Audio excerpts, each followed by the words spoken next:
Colar. Sabe essa sensação de que o mundo ao nosso redor é sólido, concreto, real? Pois é, e se eu te dissesse que a física moderna chegou a uma conclusão que vira tudo isso de cabeça para baixo? Uma conclusão que soa mais como ficção científica do que como realidade. E não, isso não é filosofia, é um resultado experimental que abalou até mesmo a mente de Albert Einstein. A grande pergunta que fica é exatamente essa. O mundo que a gente percebe com as suas regras, as suas certezas, ele é de fato a verdadeira natureza do universo? Por séculos, a resposta parecia óbvia, um grande sim. Mas, como vamos ver, o cosmos guarda uns segredos que desafiam a nossa intuição mais profunda.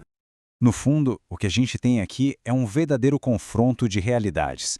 De um lado, a visão clássica, um universo que funciona como uma máquina, um relógio perfeito, onde tudo é determinado e previsível.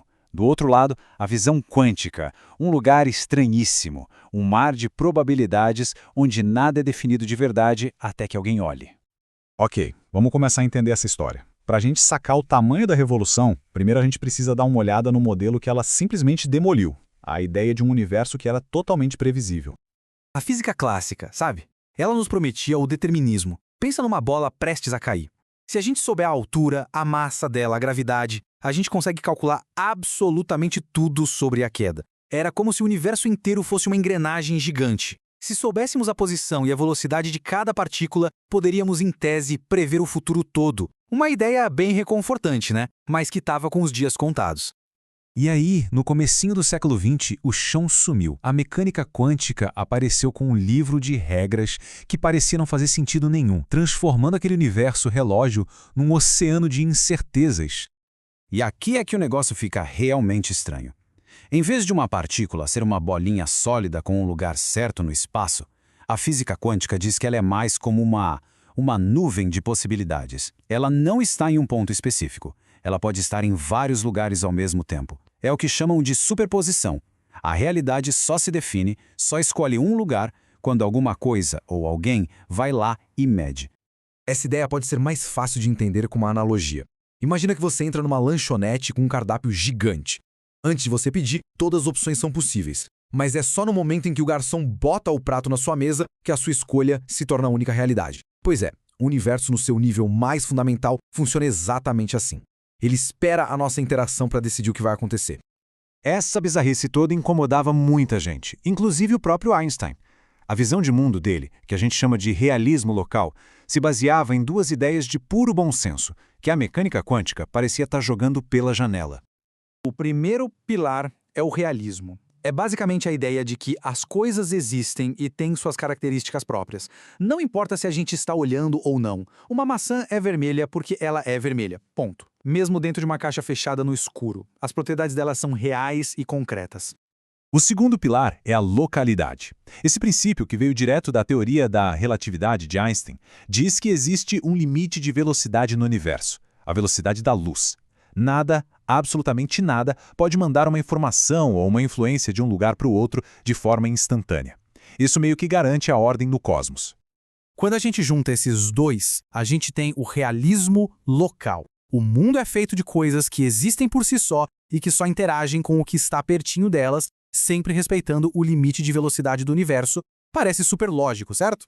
Bom, a mecânica quântica estava prestes a dar uma bela de uma chacoalhada nessa lógica. E agora a gente chega no fenômeno que está no coração de todo esse debate. A peça que não se encaixava. O emaranhamento quântico. Um conceito que Einstein achou tão esquisito que deu um apelido bem famoso para ele. Imagina o seguinte, duas partículas nascem juntas, conectadas.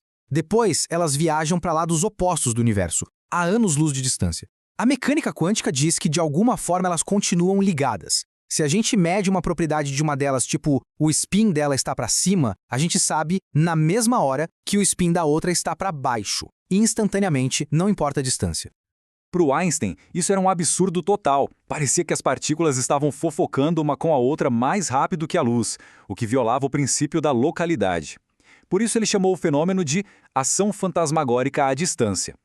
Ele acreditava que a teoria quântica deveria estar incompleta, que deveria existir alguma informação escondida ali que já definiu o resultado desde o início. Por décadas, essa briga ficou só no campo da filosofia. Era a visão de mundo de Einstein contra a estranheza da quântica. Até que um físico chamado John Bell bolou um jeito de transformar esse debate numa pergunta que podia ser respondida com um experimento. E olha, foi uma longa jornada. Começou lá em 1935, com o desafio teórico de Einstein, ganhou um formato que podia ser testado em 1964 com o Bell e foi finalmente comprovado por uma série de experimentos nas décadas seguintes. Um trabalho tão importante, mas tão importante, que rendeu o Prêmio Nobel de Física em 2022 para John Clauser, Alan Aspect e Anton Zeilinger.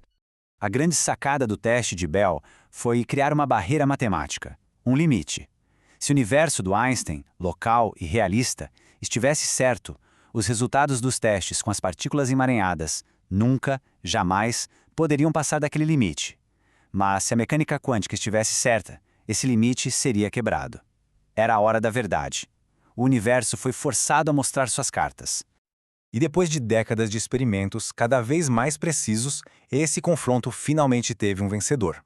A natureza deu o seu veredito, e as consequências, bom, elas são de explodir a cabeça. E aqui está o resultado.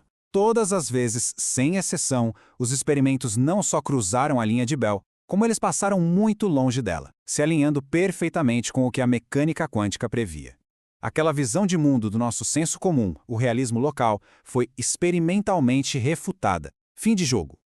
Então, o veredito é claro e não deixa margem para dúvida. A ideia de que o universo é feito de um monte de objetos separados com propriedades já definidas que só afetam o que está pertinho deles simplesmente não é verdade. A natureza lá no fundo é muito mais estranha do que a gente imaginava.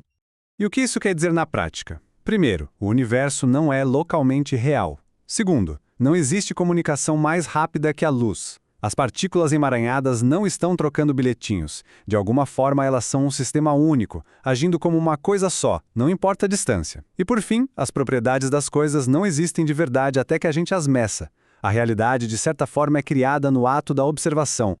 Isso nos deixa com uma reflexão que é, ao mesmo tempo, fascinante e um pouco desconfortável. Se a realidade não é uma coleção de objetos separados interagindo no espaço, mas sim um todo interconectado de um jeito que desafia a nossa lógica, a pergunta que fica é: que conexão é essa? A física nos mostrou que a realidade é muito mais misteriosa do que a gente pensava e talvez a gente esteja só começando a arranhar a superfície do que ela realmente é